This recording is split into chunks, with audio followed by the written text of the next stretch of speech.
Welcome. I'm John Halcyon Stin, and it is such a treat to be here with you right now. Today the theme is gratitude. Every week I think the theme is gratitude, but this week specifically I've been getting messages from all over my world reminding me of the importance of gratitude. Last week in the office, Nicole did a talk on gratitude and how significant it can be in bringing in all these aspects of not only mental well-being but physical well-being that are being shown with science that is so significant. And then this weekend, my mom gave a talk to her women's group about gratitude, and she talked about Hug Nation and we do a gratitude every week in the office. We now have a gratitude kind of blessing at the bottom of every packing slip that goes out in our vessels here. So my world is just like swirling with gratitude, which is such a gift. And so I wanted to kind of revisit that topic, especially as we're going into the Thanksgiving season. Yay! And talk a little bit about gratitude and the significance of gratitude and why and how it can be such a powerful tool to a better life.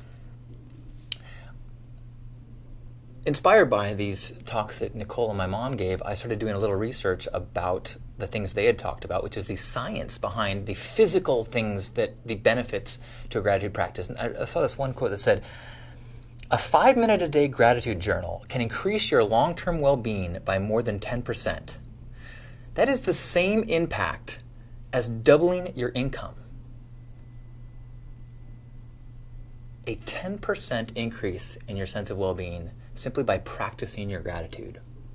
Wow. There's also some research that says that it can help deal with stress, or at least make stress dealing a lot easier and easier to cope. There's also research that says that your immune system actually functions better when you are practicing gratitude and thinking optimistically. Whoa. That means that if you are worried that you're not getting better as fast as you could be, you're not getting better as fast as you could be. Man, placebo and mind-body connection, those things blow my mind. But enough about that. Back to the hard facts of gratitude. There is an aspect of understanding, appreciating your stuff that is real and concrete, that if you are cold and hungry and you get stuff, you get resources, you get food and shelter, you will be happier. Your sense of well-being will skyrocket. But what is not accurate is that we believe that if we keep getting stuff, we keep focusing on acquiring, that we will get happier and happier, and that's just not true. In fact, our baseline calibrates to wherever we are. Whatever is in our life, we stop noticing. What we need to do is stop to notice. So imagine you take like a book and you put it on your leg. You notice this weight on your leg for a little bit. And then very quickly, your body, your mind, tunes it out because it is not a new stimulus. And if we don't practice gratitude, all of the amazing things in our life become like that book, and we don't even notice them. We don't even realize it. There's that great Louis C.K. skit about going on an airplane trip and how they're complaining about all these aspects of delay on the tarmac and the Wi-Fi not working. And he goes through this gratitude recalibration of like, wait a minute, whoa, are we about to fly through the air? And that recalibration is the way to keep in a state of abundance and appreciating what you have. If you are not aware, not appreciating, not focusing on why and what around you is good, it's like becomes invisible. And instead of being aware of the abundance in your life, you instead become solely focused on the lack. And it's not entirely our fault. In fact, it's not at all our fault. It's built into our biology. It's an evolutionary result of how important it was at one time to be focused on danger. Nobody ever stayed alive because they were really focused on beautiful flowers. On the contrary, you might stay alive longer and have more offspring if you were always like swiveling on your neck to be afraid of bears and running from bears and being, keeping yourself on guard and remembering, oh, that's a dangerous area, that's a dangerous area, that's a dangerous area. And the guy who says, oh man, there is the most gorgeous field of poppies over there. Bear! So you have to fight and work to actually counteract that biology of yours by keeping a gratitude journal, by working to keep those things in your mindset that your biology wants to take for granted. And so I was going to go through a few techniques and few ways that I have learned or practiced or have observed people doing that can be super helpful in that recalibration and snapping back to a place of gratitude that does all those amazing things we talked about. Makes you well-being, makes you deal with stress, makes your health better. And the first one I wanted to mention was something that my grandpa walked me through, Grandpa Caleb. He every day would have a sweat.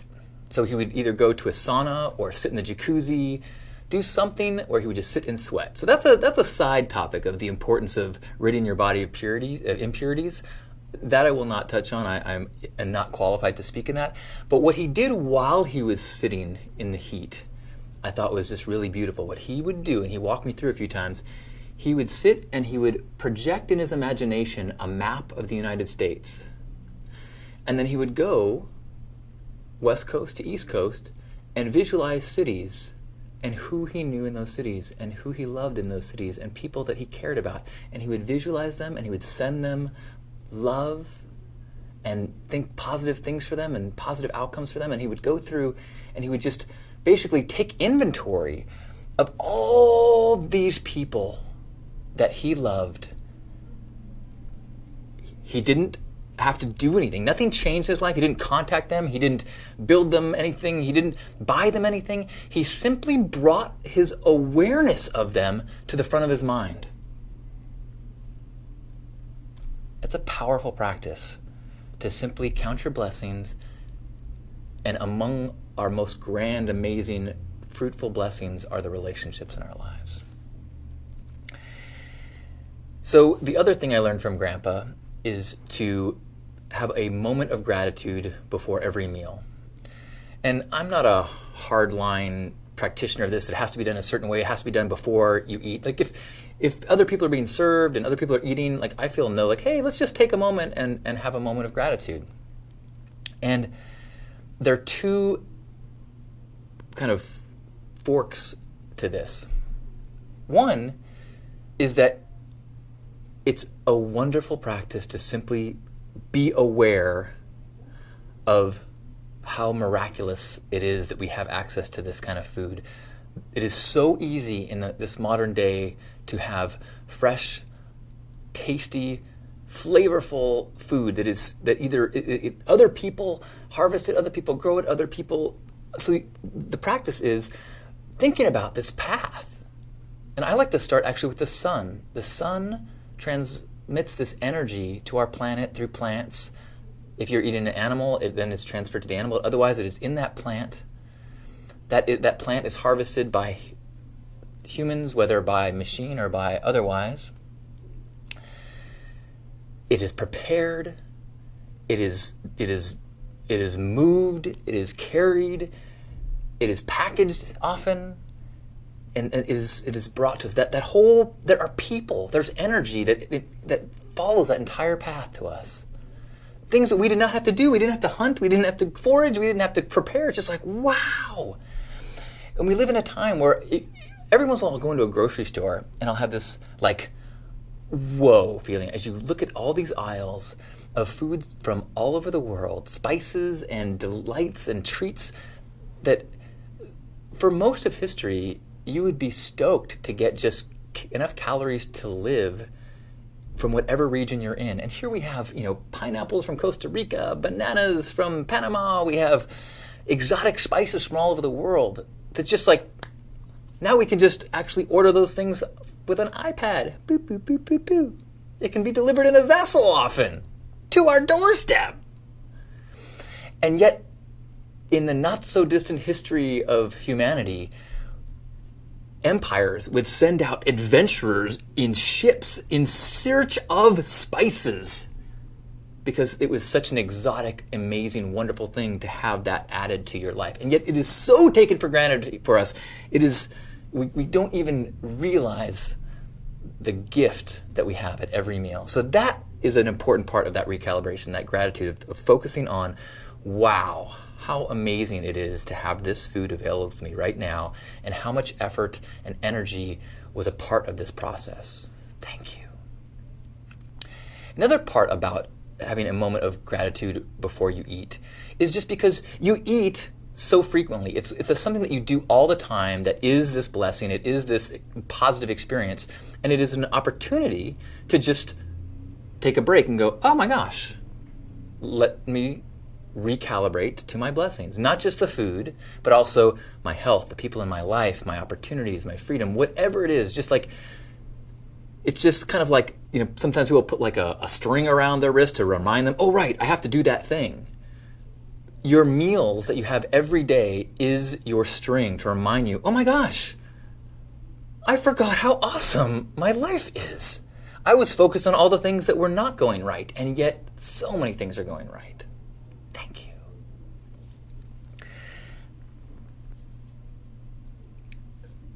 Another technique that I'm getting to be more and more integrated into my life and my practice is just to take a moment of mindfulness.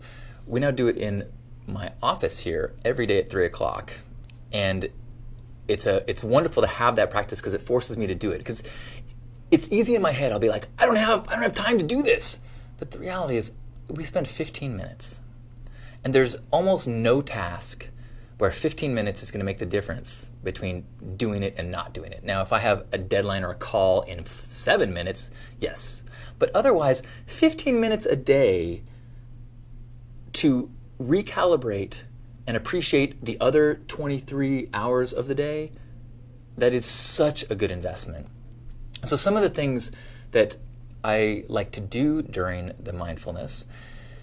Now, if you are a practice meditator, or you can really go deep and get clarity, and there's all sorts of benefits to like a dedicated meditation practice, but I'm talking about just like a moment of mindfulness. You can even do this in 60 seconds.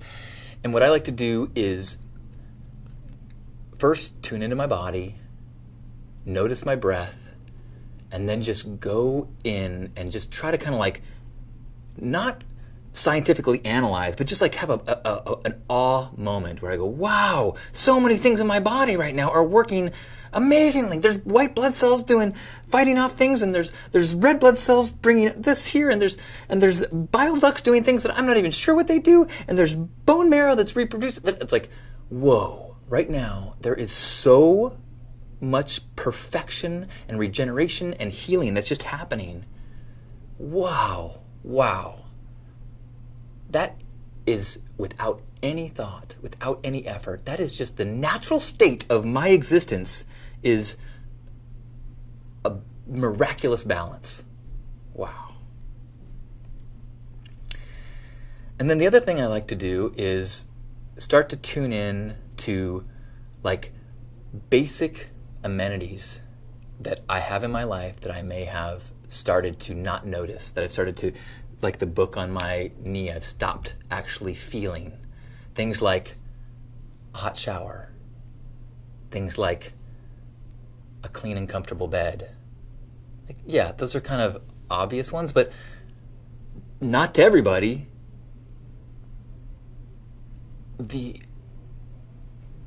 fact that we, for the most part, most of us live in an environment where we can turn a knob and have hot, drinkable if we wanted, water fire out of the wall and then wash away without almost any effort on our part. That is, throughout most of history, would be miraculous. And yet, if we don't practice a recalibration, you can spend that entire miracle moment as a literal shower of amazingness is falling upon you. You can be out of your head and going, oh man, today is going to suck. I got to do this, do this. So that's in a mindfulness moment. I try to just go back to those things. Okay, shower, place to lay my head at night, a phone. I can call anybody I want. I can call my mom right now if I want to. And then the next thing I do is go to like the bells and whistles of life. Like, whoa, I have a car. I can propel myself from city to city in crazy speeds. I have access to incredible music. You can just sit in that for a while. Music. I have the ability to listen to the talented musicians in the last many centuries. Oh, what a gift. Now, one tool that I would use sparingly is that of comparison. Meaning, well, at least I'm not enslaved, in prison, and being tortured. In general, that's not, I don't think, the healthiest way to recalibrate. But once in a while, I find myself where I'm out of my mind. I'm like, I'll be sitting down to write something, 5 things that I'm grateful for, and I go, I can't think of anything. So that's when it's a good idea to go into the body and maybe go to a comparison thing of like, wow, there are human beings right now that are in slavery. Okay. All right, there we go. I have my freedom. Sure, I can complain about how free I am in this culture compared to, Walden Pond, but okay, but let's find the joy and the appreciation within this, and we can address our fight afterwards. And I often think about Viktor Frankl, who wrote Man's Search for Meaning, and he was someone who lived through the Holocaust and a concentration camp and practiced this mindfulness to such a powerful way that to becoming aware that even if his world was horrible, he was able to have control of his mind and choose what he was thinking about. And so that, like, I try not to compare myself to Viktor Frankl, but I do find that it can be helpful if I am getting a little whiny about what sucks about my life.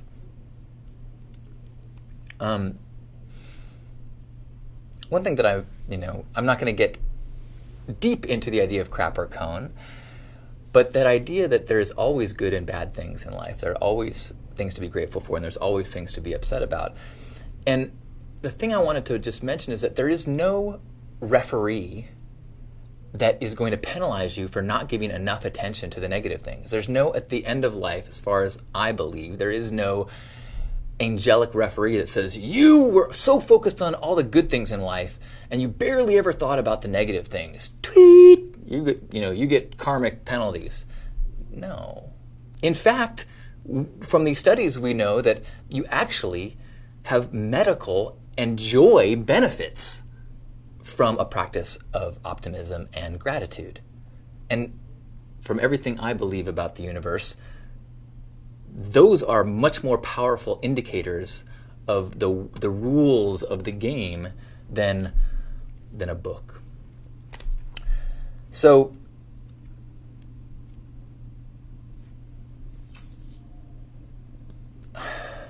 I am, once again, not advocating sticking your head in the sand and pretending that there's nothing good and focusing only on gratitude. I'm saying that it is incredibly powerful to find the things to be grateful for, even while you suffer, to focus on solutions, even while you are in a place of struggle. Mr. Rogers shared something after 9/11 that his mom taught him, which is that in times of severe challenges, in times of very bad situations, of catastrophe, to focus on the helpers. Not to pretend like nothing bad happened, to acknowledge that within this chaos, within this problem, let's focus on the people who are solving it, who are raising things, who are lifting spirits and moods and healing whatever is traumatized in this scenario. Oh, I so love that. For a long time, I could not get that. I thought that you either had to fight darkness or spread light, and I didn't think I had didn't have it in me to fight darkness. But through the practice that we've done at First Saturdays, the homeless outreach we do in San Diego, I really got to practice for the last 4 years this kind of focus on the helpers idea. We don't see ourselves as like, okay, we got to go solve homelessness. Instead, we see ourselves as a bunch of people who have wonderful open hearts that we get together first to see these other people. Who kind of person would show up on a Saturday with their kids to try to do something nice for a fellow human being that they don't even know? What kind of people? Lots of people. These are the people in your neighborhood. That's why I get so much energy from this gathering that we do once a week here, as a reminder of the people in this world, that there are helpers, that no matter what's going wrong in the world, there are people trying to align it more towards love. And that idea of focusing on what's good, even while acknowledging that things are not perfect, is significant and subtle, and it's really important, because what it does is it shows you how important it is to be aware of the way you tell the story. Jacob Glass shared with me this idea that you don't really have control over the events that happen in your life, but you absolutely have control over how you tell the story. You are the director. Now, the director gets a script and has all these events in it, but depending on where they focus the camera and what music they play and which character's angle they decide to really focus on can vastly change the story. The story of Jaws can be a horror movie about impending death and blood on the ocean, or you could focus on some different facts and it could be a love story about college lovers learning to focus on the gift of this moment in an uncertain future, and how love is all that matters, and how grateful they are for this shark that reminded them of the gift of this kiss. You see my point. Of course, in that second movie, the theme would not be dun-dun. It might be boom chicka boom boom boom boom. And it's easy to be reminded and to hear from one another in our culture that that's irresponsible, that we need to focus on, and we need to news. What we call news in our culture is the act of telling the negative story. So it requires a discipline, it requires a abstinence from traditional news, and it requires a practice of this recalibration to see the gift and everything. And actually, I think one of the neat things about like social media and posting and telling your story and being the protagonist of your own telling is that you get to actually craft how you share certain information. So instead of saying something, let's say you get a flat tire, instead of saying "fuck my life," FML, you might say "another opportunity to learn," another AOL. Okay, well maybe that's not the right acronym, but you see what I'm saying? Like, it is so easy to slip into finding evidence for why things suck, when it's just as easy to find evidence for a different story. And being disciplined about the kind of director you are, the kind of editor you are, makes all the difference in the world. And what it does is it actually shifts you into a mindset of abundance, because you don't take things for granted. You do notice what's good. And everybody in the world, the happy people in the world, are not the ones with the most stuff. They're the ones that have the most awareness of their blessings. And the people that are the suffering are not the ones with the least stuff, although, there is that scale. If you are cold and hungry, it's hard to be very happy. But let's say once you have your needs met, tons of wealthy people are miserable because they do not have a practice of gratitude. They do not have the practice of recalibrating themselves to seeing the blessings in their life. You can skyrocket yourself into the level of abundance and wealth simply by being appreciative of what you got. And that list can start with this breath, that baby smile, that sunset, all which cost nothing.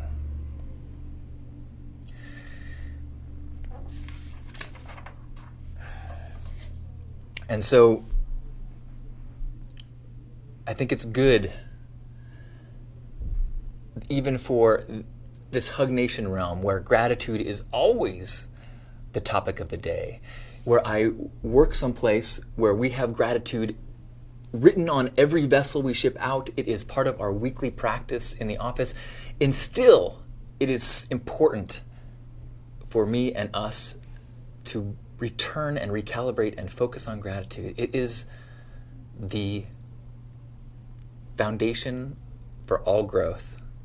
It is the life vest when you are drowning.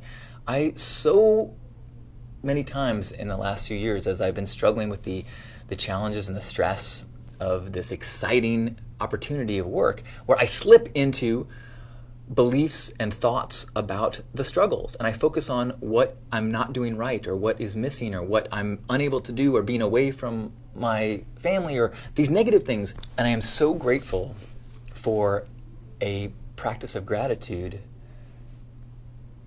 to snap back into the appreciation, to snap back into that awe, to snap back into that awareness that, okay, I don't know what's going on, I don't know how to fix this problem, but for this moment, let me get out of the need to understand, get me out of the need to fix and do, and instead sit in this awe, sit in this awareness of the gift of consciousness, this waking up to the simple knowledge and awareness and presence that I am conscious and can appreciate and see and smell and taste and listen to this fertile, magical, miraculous world.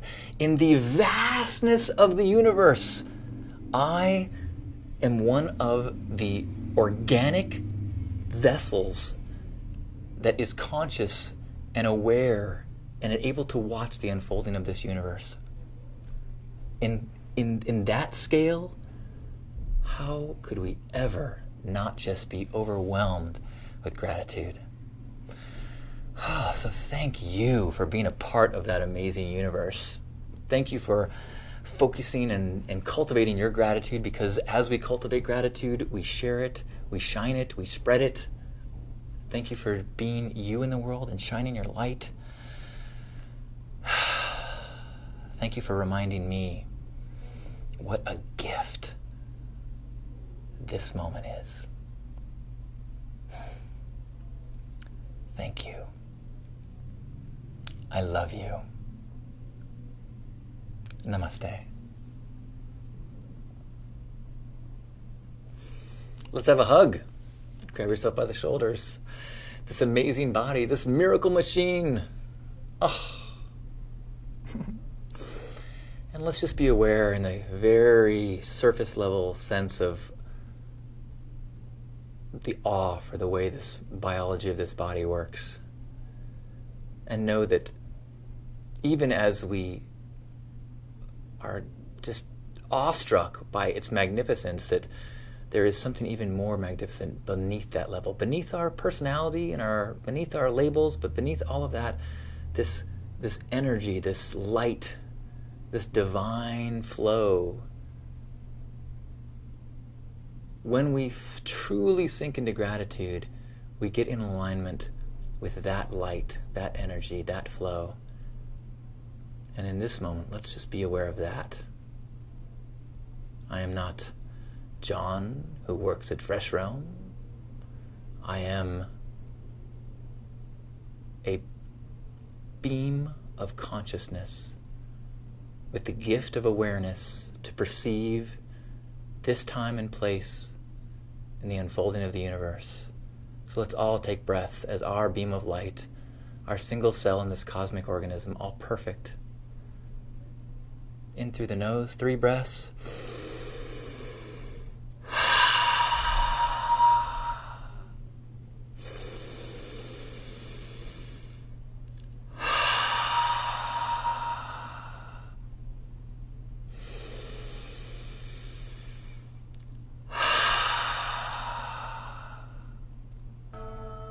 on behalf of Camper Caleb and all the Love Warriors, thank you.